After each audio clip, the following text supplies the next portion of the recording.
Hello, welcome back to the show. In just a few weeks, Radical Disruption will be celebrating its 1 year anniversary since launch. I know, it's absolutely wild, absolutely insane. We've been here for 1 year. If you've been tuning in since the very beginning, shoot me a DM, let me know.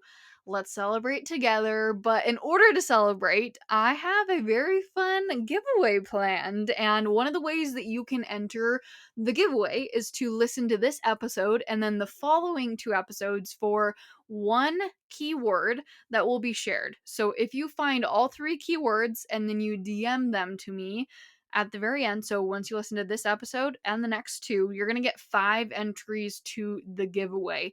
Now, you must do this between February 20th and February 29th of 2024 to qualify. There are going to be 6 winners.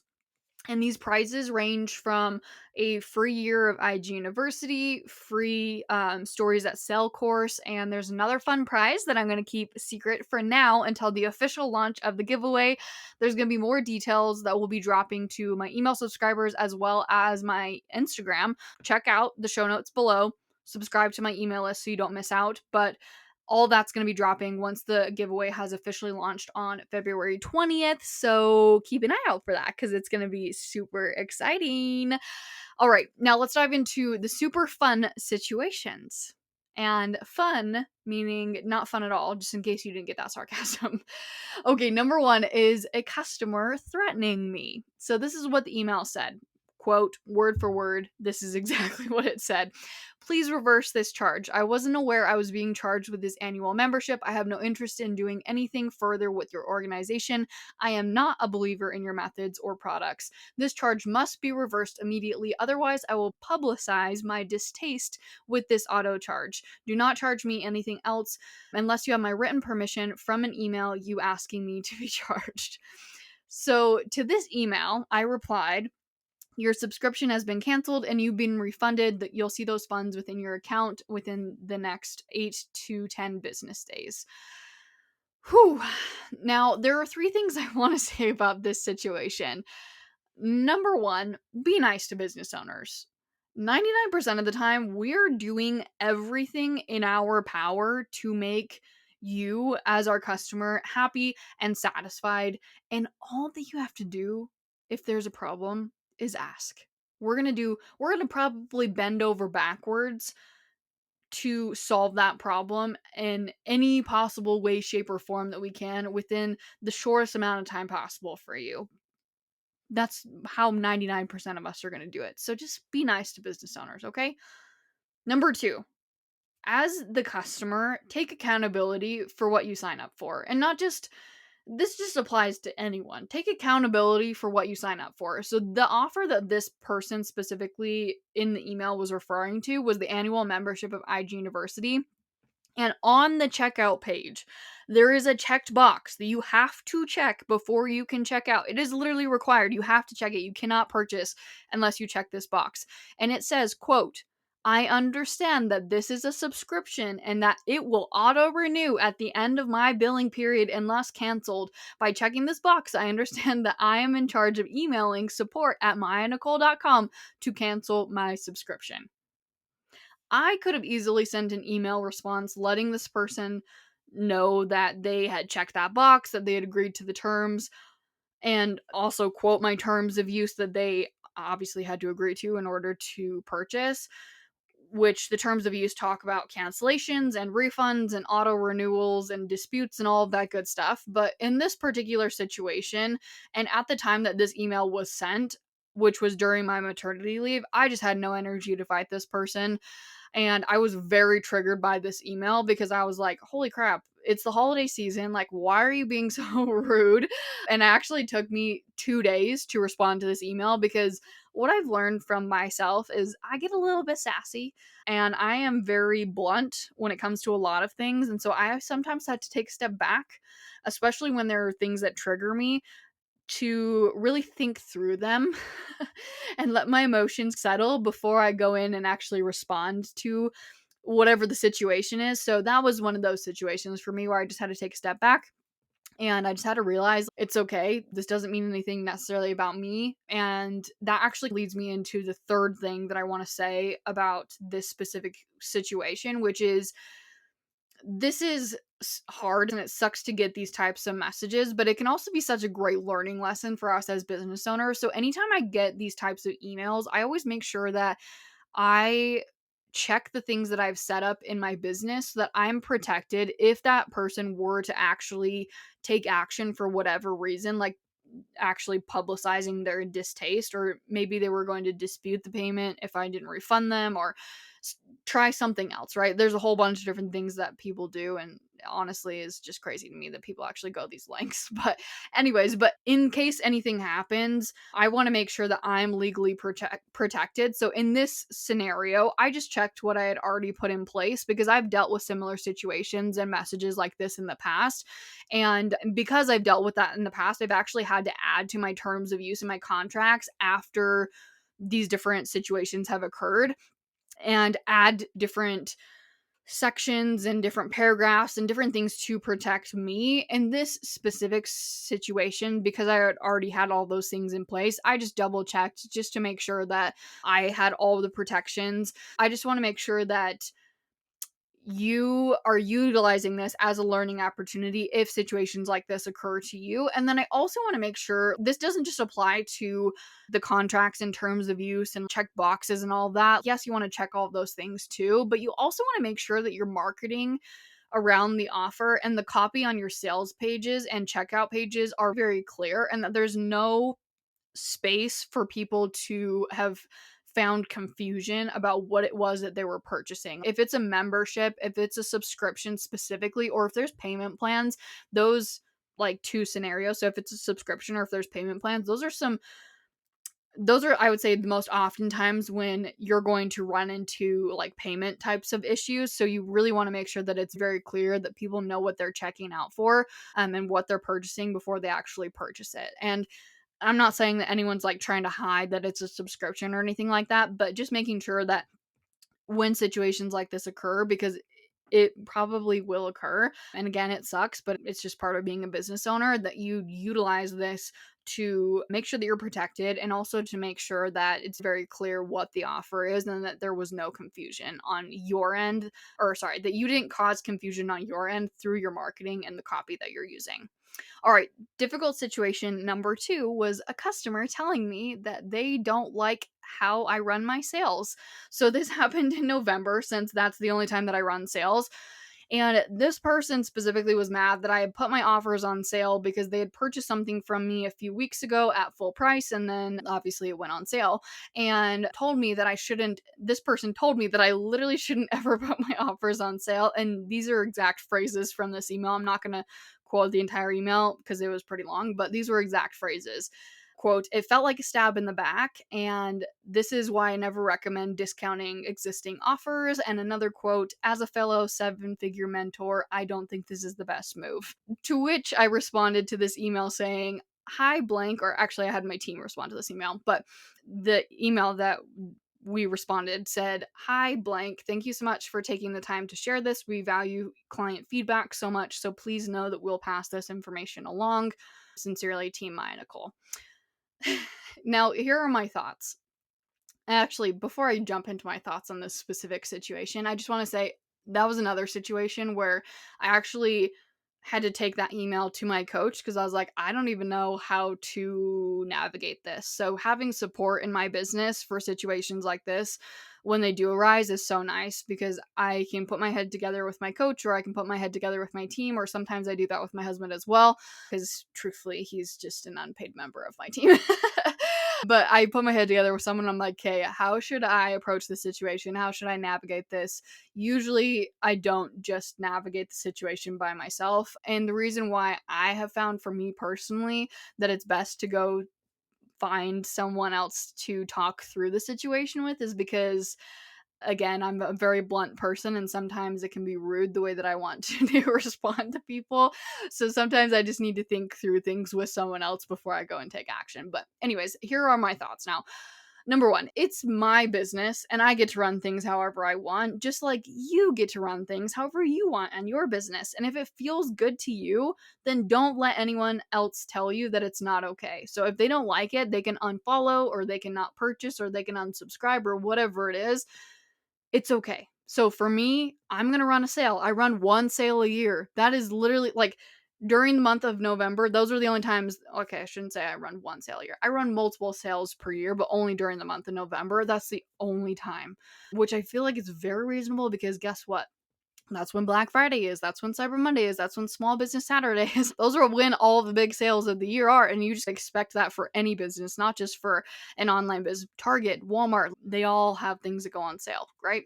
Which actually leads me to the second thing, which is when it comes to sales, this is what I'll say.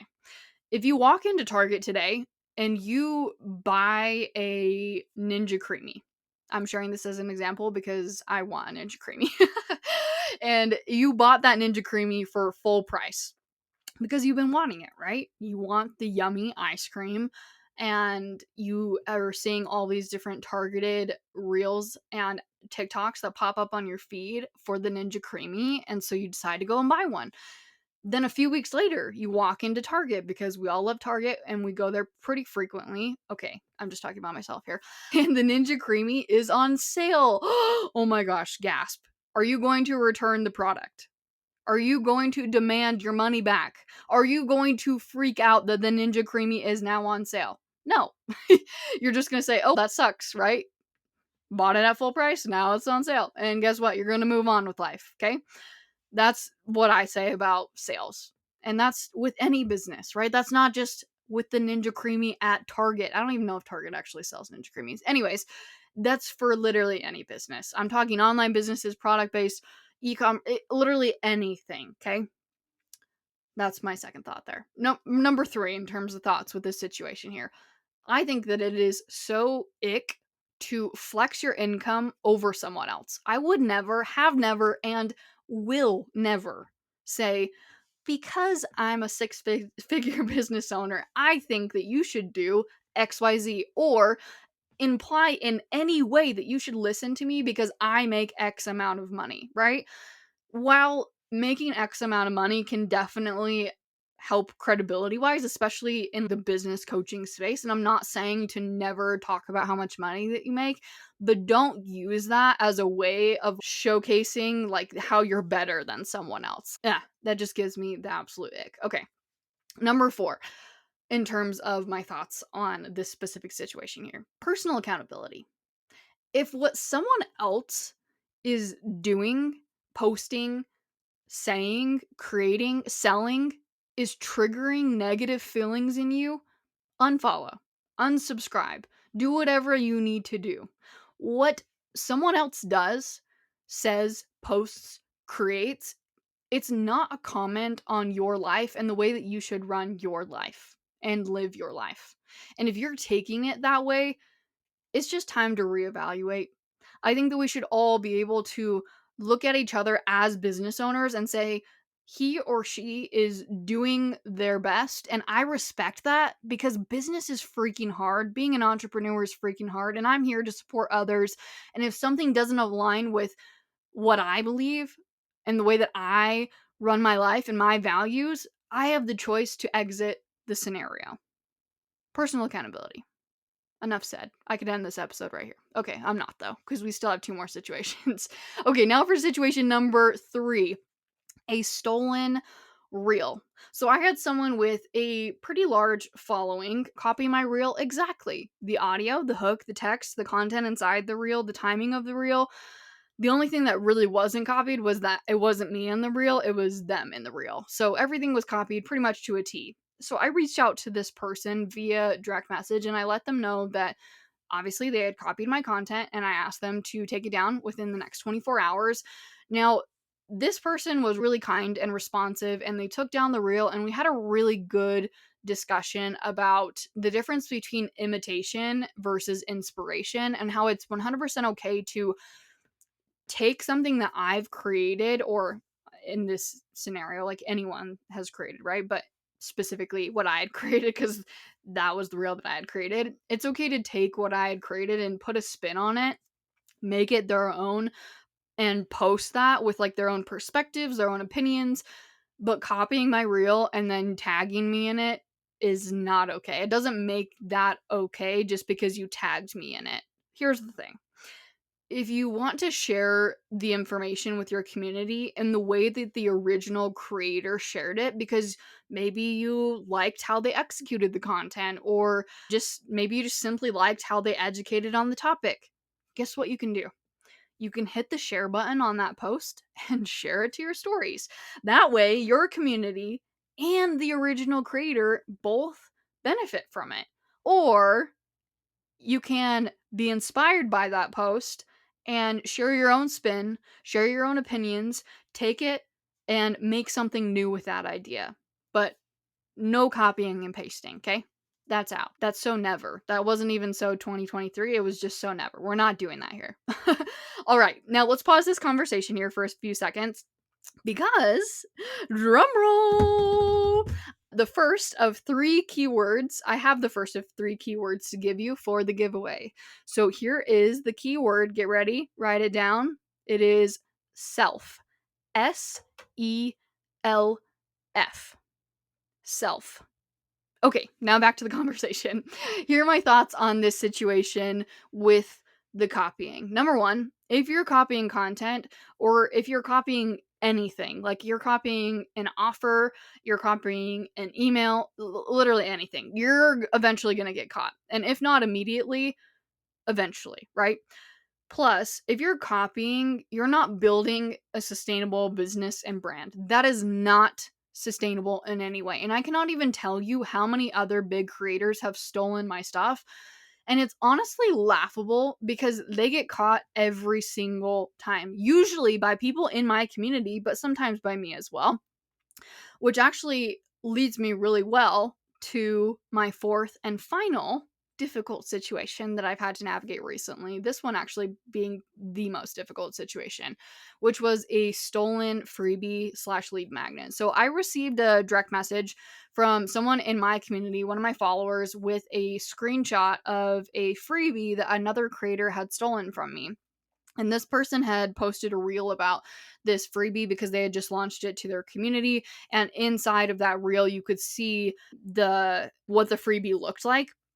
And this freebie was exactly the same freebie as one of my freebies, down to the exact wording that I had used on the top of the pages, the tagline on the cover photo, the fonts, the colors, and the content itself. But this creator had changed the cover photo. Same text, but the cover photo was changed with their picture and their branding. Actually, not totally their branding, just the colors had been changed. It was still my fonts. And then they also had switched up the way the information was organized in the freebie. So the information was the same, but instead of it being listed as like number 5 on my freebie, it was like listed as number 14 on their freebie. So they had, I'm guessing, in an attempt to make it seem different, they had reorganized things, but it was still the exact same wording, 1000% copy and pasted. Now, this one, the reason why this one was the most difficult to navigate and also why it stung to the freaking core, this one hurt me so bad. It was because this was also a creator that I had respected, and I had even had this creator apply to do one-on-one coaching with me a few months prior to this all going down.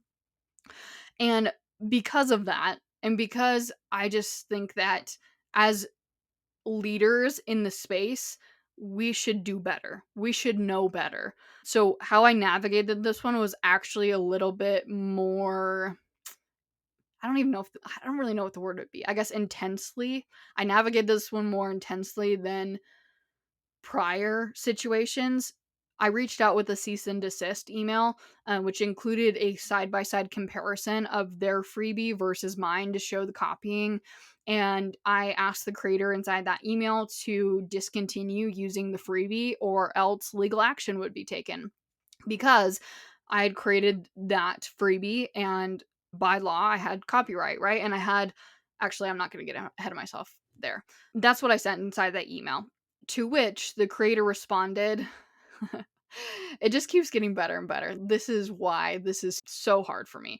The creator responded that they hadn't copied my freebie and would never do that, and that the freebie was something that they had in their business inside of a course for like years, I think is what this person said, but only had just recently started sharing it for free.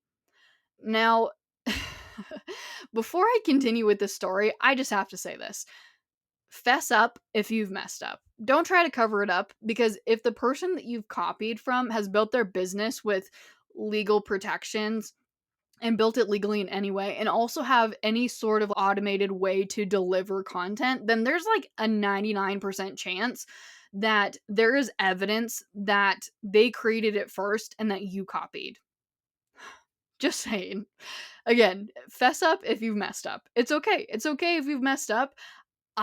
In this scenario, if the person had responded to me and said, you know what, I messed up, 1000%, I would have been like, I respect that. I respect that. Obviously, still not right that they copied and that they stole my freebie, but I would have respected that. But anyways, now for what happened next. I was actually so appalled that the creator would say that they didn't copy that. I truthfully didn't even bother to respond to the email, because I could see that they had taken down the freebie, and I just truthfully, at the time of when this was happening, also during maternity leave, did not have the energy to even bother with this. But if they hadn't taken it down, though, I could have gone back to this creator and showed proof of the copying, because I can see inside of Flowdesk the exact date that this creator had downloaded the freebie from me. And then I had also screen recorded the exact date that they had launched that freebie to their community, the freebie that they claimed as theirs, which was actually mine, via a reel that they had posted, which was about a week. I think either it was like a week or maybe 2 weeks after they had downloaded the freebie from me. And on top of that, the copyright that they had added to the freebie, so like you can see that little C symbol with a circle around it, their copyright that they had added to the freebie was dated for the current year, so this was 2023, whereas my copyright was from 2 years prior, because I had created it 2 years ago. That's something else too, where I was just like, bro. Long story short, don't copy people. It'll always bite you in the butt. I've literally had people in my community DM me screenshots of courses that they've paid for from other creators that had the exact PDFs and trainings in their offers as I from my offers. And obviously I'm not copying. So someone is copying in that scenario. But I hope that this episode was helpful in getting you prepared to navigate hard situations.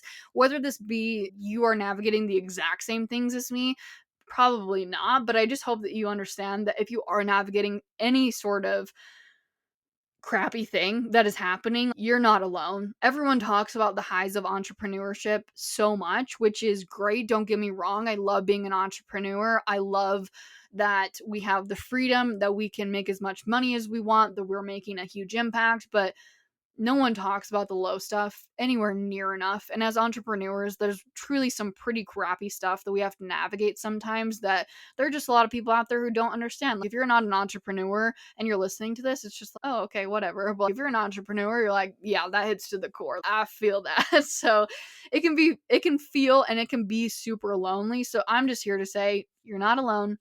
You've got this.